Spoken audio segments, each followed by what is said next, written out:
에레미야서에서 가장 그 중요한 장이라고 여긴다면 30장부터 33장이에요. 하나님이 회복에 관한 약속을 주시는 그런 내용이 있거든요. 우리가 회복에 관한 이야기를 생각할 때 이제 크게 세 가지로 생각을 해야 돼요. 구약 성경에서 회복에 대한 이야기요. 첫 번째는 이스라엘을 하나님이 회복하신다라는 거죠. 그래서 오늘 이제 말씀이 이스라엘, 남유다뿐만 아니라 이제 북이스라엘도 하나님이 회복하신다는 그런 메시지를 주세요. 오늘도 그렇고 내일 31장도 보면 북이스라엘에 관한 회복까지도 동일하게 말씀하시죠. 다 아수르에 의해서 완전히 멸망당할 것처럼 보였는데 하나님이 남은 자를 두셔서 이제 그들을 통해서 회복해 가신다는 이야기를 알려주시죠. 그래서 3절 말씀, 내 백성 이스라엘과 유다를 포로로 돌아가게 할 날이 있다, 이렇게 말을 하잖아요. 10절, 11절 이런 말씀들이 계속 우리에게 이야기해 주고 있어요. 두 번째는 예수 그리스도가 오셔서 온 열방이 회복이 이루어진다. 온 열방의 회복이 이루어진다. 이런 관점으로 살펴봐야 돼요. 구약의 성경을 통해서 계속 우리는 예수 그리스도를 바라봐야 되죠. 예수 그리스도를 바라봐야 되는데 이제 오늘 보면 9절에도 보면 너희가 이제 돌아와서 여호와를 섬기고 그들을 위하여 세울 그들의 왕 다윗을 섬기니라. 그들의 왕 다윗, 이미 다윗은 죽었잖아요. 이제 다윗의 후손으로 오신 예수 그리스도를 이제 왕으로 섬긴다. 그래서 이 남유다 포로로 돌아온 사람들이 해야 될 일이 뭐냐면 그 왕이 오시는 걸 기다리는 거예요. 맞이하는 거잖아요. 메시아로 맞이하는 거거든요. 그때 이제 온전한 회복이 이루어진다라는 거예요. 근본적인 죄의 문제, 우리 죽음의 문제가 예수님으로 말미암아 회복이 되어지는 거죠. 세 번째는 뭐냐면 우리를 향한 도전이에요. 예수 그리스도를 우리는 믿는 사람들이죠. 물론 또 신앙생활을 하는 것처럼 보이지만 믿지 않은 사람들도 있어요. 그들에게는 예수 그리스도를 믿는 것이 중요해요. 오늘 우리 믿는 사람들에게 뭐예요? 예수 그리스도를 믿는 우리에게 지금도 회복이 이루어지고 있다. 제가 어제도 나눴던 것처럼 그 바벨론의 3차 포로는 심판의 시작과 심판의 완성이라는 그런 그림이 있다고 했고, 바벨론에서 포로 기한이 됐던 것은 회복의 시작과 회복의 완성을 구약이 우리에게 그림으로 보여주는 거예요. 예수 그리스도가 오셨다라는 것은 초림이죠. 회복이 시작되었다는 거고, 예수 그리스도가 다시 온다라는 것은 회복이 완성이 되어간다라는 거예요. 이런 관점에서 이제 우리가 구약의 성경을 이제 살펴봐야 되겠죠. 그래서 오늘 30장부터 이제 읽었던 30장부터 어떻게 하나님이 회복을 이루고 가시는지 33장까지 다양한 언어들이 나오거든요. 그 다양한 언어들이 나오는 건 뭐냐면 우리가 회복을 말할 때 어떤 한 단어로 다 끝낼 수 없다라는 거예요. 회복하니까 회복했다. 무엇이 회복이냐? 어디가 회복되냐? 어떻게 회복되냐? 그죠? 이런 관점으로 우리가 깊이 우리가 묵상을 해야 돼. 3절 말씀, 보라 내 백성 이스라엘과 유다를 포로에게 돌아올 날이 있다. 누가 이제 돌아온다고요? 내 백성이 돌아온다. 하나님의 백성들이 돌아온다는 거예요. 하나님의 앞에 죄를 보면서 이제 바벨론의 포로로 끌려갔잖아요. 근데 유다와 이스라엘이 포로로 끌려갔고 멸망당해서 완전히 흩어져서 살아요. 돌아올 날이 있다라는 거예요. 그래서 내가 그들에게 준 조상들에게 준 땅으로 돌아올 것이다. 조상들에게 준 땅, 하나님이 이미 이전부터 머물러 하셨던 땅이잖아요. 약속으로 주신 땅이에요. 그래서 우리 회복이란 게 뭐냐면 그 약속해 주셨던 그곳으로 우리가 다시 가는 거예요. 이전으로 돌아간다. 회복이라는 건 뭐냐면 이전으로 돌아가는 거잖아요. 처음으로 가는 거예요. 우리가 여러분 이 진화로는 갈수록 좋아지는 거잖아요.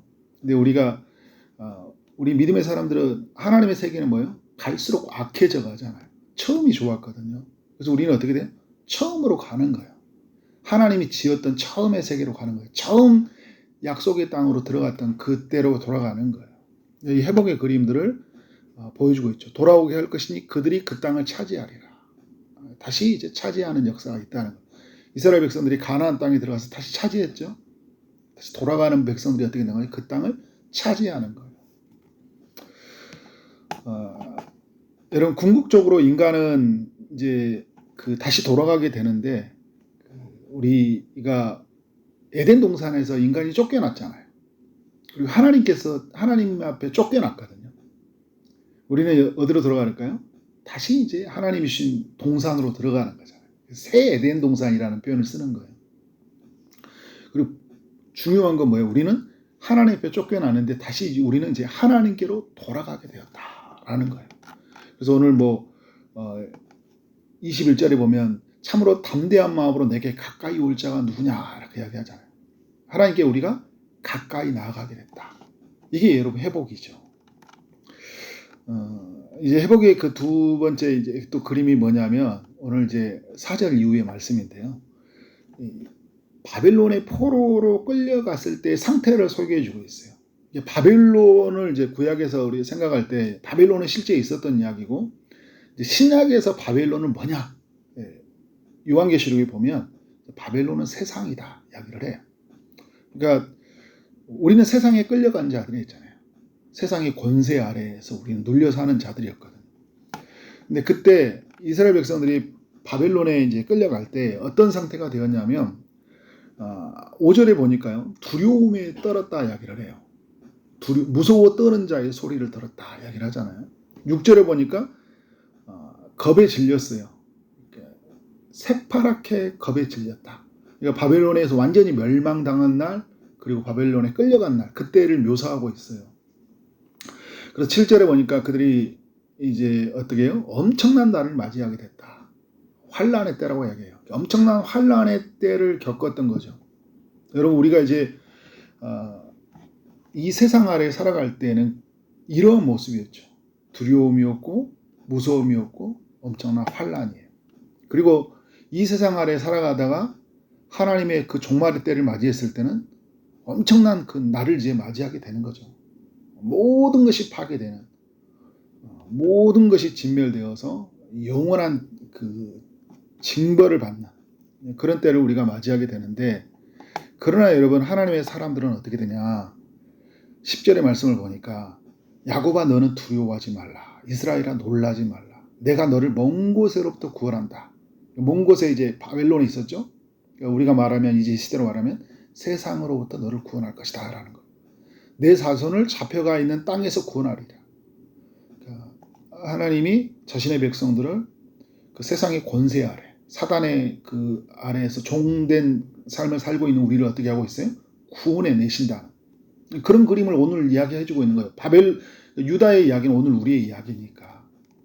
야곱이 돌아와서 뭘 누린다고 합니까? 태평과 안락을 누릴 것이다. 두렵게 할 자가 없다는 거예요. 새파랗게 두려웠던 우리의 삶이 어떻게 해요? 무서워 떠는 우리의 삶에 태평과 안락이 이루어진다. 이게 여러분 회복이잖아요. 전에는 막 예수 믿기 전에는 막 무서워요. 사람이 무서워요. 과거가 무서워요. 살아온 날이. 그리고 앞으로 살아갈 미래가 무서워요. 전쟁이 무서워요. 죽음이 무서웠어요. 그런데 하나님이 나와 함께 하시고, 그래서 여러분 11절에 그러잖아요. 이는 여호와의 말씀이지라 내가 너와 함께 있어 너를 구원할 것이라. 이제 하나님 우리와 함께 어떻게 된 거예요? 무섭지 않은 거예요. 하나님 보호하신다는 믿음이 생기니까 한 걸음 내딜 수 있는 거예요. 전에는 한 걸음도 못 내디뎠잖아요. 하나님 나와 함께 하시니까. 그래 어디든지 갈 수 있다. 하나님이 나와 함께 하시는 거예요. 근데 여러분 이런 거잖아요. 11절에 보면 하나님이 우리를 붙잡아 갔던 세상, 우리를 가두었던 그 모든 것들을 어떻게 하나님 멸망시킨다고 하는데 너만은 멸망시키지 않는다. 이게 여러분 회복이 그림인 게 뭐냐면, 하나님이 이 땅에 심판을 내리실 때요, 자신의 백성들을 보호하시거든요. 바벨론을 또 멸망시킨 날은 이 세상의 심판의 날이에요. 그런데 자신의 백성들은 어떻게 해요? 보호하셔요. 그래서 바벨론이 멸망당한 날 어디로 갑니까? 이스라엘 백성들은 다시 고국으로 돌아가잖아요. 이 세상이 멸망당할 때 우리는 어디로 가요? 하나님 나라로 가는 거예요. 하나님 나라로 들어간다라는 거죠. 얼마나 여러분 너무나 영광스러운 거죠. 이게 여러분 어디에서 또 보여줬어요? 애굽이 멸망할 때 10가지 재앙이 있었는데 이스라엘 백성, 하나님의 백성들은 어떻게 됐어요? 심판 중에 살아나잖아요. 10가지 재앙이 있을 때 마지막에 누구예요? 결정적인 사건, 6월절 어린 양, 다 죽음의 사자가 지나가는데 하나님의 사람들은 어떻게 해요? 아니, 죽음의 사자에서 죽음을 당하는데 죽음의 사자가 지나가잖아. 패스오브, 넘어가는 거예요. 그래서 이런 6월절이잖아요. 그러니까 하나님의 사람들은 이러한 역사가 있다라는 거예요. 구원이 있다. 이걸 이렇게 이야기해주고 있어요. 이 8절의 말씀에서 보면 이런 이야기를 하고 있어요. 8절의 말씀에서 여호와의 말씀이니라. 그날엔 내가 내 목에서 그 멍에를 꺾어버리고 내 포박을 끊겠다 이야기를 하고 있어요. 그러니까 이제 그 바벨론에 멸망하는 날, 그러니까 바벨론에 우리가 이 하나님의 사람들이 멍에가 묶여 있었잖아요. 멍에가 매어 있어요. 바벨론의 종이라는 거거든요. 그리고 바벨론에게 포박이 되어 있는 거예요. 자유를 잃었다라는 거죠. 그런데 여러분 어떻게 돼요? 하나님이 오셔서 멍에를 꺾어버리겠다는 거예요. 그리고 어떻게 해요? 포박을 끊어버리겠다. 이게 우리 시대로 말하면 어떤 거예요? 여러분 우리는 이 세상 아래 멍에가 매어 있잖아요. 율법이라는 것에 또 멍에가 매어 있고 하나님이 어떻게 해요? 멍에를 꺾어버렸어요. 그리고 우리가 죄 아래, 죽음 아래, 사단의 권세 아래 묶여있는 포박을 어떻게 해요? 주님이 끊어서 우리를 어떻게 합니까? 자유하게 해버린 거예요. 하나님이 이러한 일을 행하신다는 거예요. 이렇게 하나님의 회복의 그림들을 이렇게 주시고 있어요. 그러니까 우리는 여러분 예수 그리스도를 믿는 게 뭐냐면 멍에가 꺾여진 자들이고 어떻게 돼요? 묶여있는 포박이 풀려진 자들이에요. 그리고 하나님 우리와 함께하는 자들, 하나님 우리를 건져 주신 자예요. 마지막 날 우리는 확연히 드러날 거예요. 확연히. 그러니까 지금은 세상 사람하고 우리하고 똑같아요. 사는 게 먹고 사는 게 똑같은 거 같잖아요. 그런데 여러분 하나님의 눈으로 보면 우리는 풀려 있는 자들이에요. 꺾여져 있는 자들이에요. 멍에가 다 똑같은 것 같지만, 근데 마지막 날에는 그걸 우리가 봐요. 아, 내가 완전히 풀려나는 게 이런 거구나라는 걸 보게 되는 거예요. 하나님 놀라운 일이죠. 12절 이하에 보면요, 제가 주일날도 나눴었는데 이 상처에 관한 이야기를 하거든요. 어떤 상처냐면 죄로 인한 상처거든요. 14절에 이런 이야기를 하잖아요. 죄가 많다, 악행이 많고 죄가 허다하다. 그러니까 죄로 말미암아 이 하나님의 사람들이 상처를 입었거든요. 마음이 상처를 입었죠. 그리고 어떻게 해요? 땅도 나라도 모든 게 상처를 입었어요. 성전도 다 상처를 입었어요. 네, 모든 것이 부패하고 타락해 있고 파괴져 있었어요. 그래서 12절에 이 상처는 고칠 수가 없다. 부상이 중하다 이야기하는 거예요. 근데 17절 어떻게 한다고 하나님이? 내가 너의 상처로부터 새 살이 돋아나게 하리라 이야기하고 있어요. 에레미야 17장에서 만물보다 심히 거짓되고 심히 부패한 것이 인간의 마음이라는 거잖아요. 중하게 되어 있거든. 고칠 수 없는 상태거든. 썩어 있으니까. 그런데 주님이 어떻게 돼요? 새 살이 돋아나게 하겠다. 죽어 있는 것 같은데 에스겔서 말씀에 보면 마른 뼈와 같은 거잖아요. 그런데 어떻게 돼요? 새 살이 난다는 것은 살아있다라는 거예요. 주님이 어떻게 살려주신다, 고쳐주신다는 거잖아요.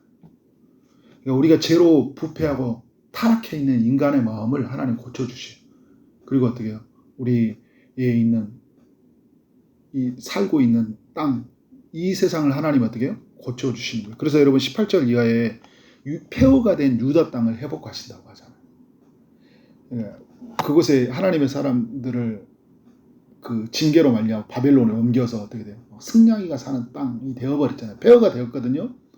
사람들의 소리, 즐거워하는 소리, 기뻐하는 소리, 신랑의 소리, 신부의 소리, 맷돌 소리가 사라져 있었잖아요. 빛이 사라져 있었던 곳이잖아요. 그런데 여러분 다시 어떤 소리가 나옵니까? 성 안에서 다시 감사하는 소리, 19절을 보니까 감사하는 소리가 나온다. 즐거워하는 소리가 나온다. 사람들이 사라졌는데 그 도시에 어떻게 번성해진다. 그리고 하나님이 내가 그들을 존귀하게 해준다. 하나님의 그 존귀함을 입는 백성들이 그곳에 산다라는 거잖아요. 그러니까 하나님이 우리가 살고 있는 것을 회복하시는 거예요. 그러니까 여러분, 예수 믿는 사람들에게는요, 우리가 머무는 곳이 살아나는 일이 일어나요.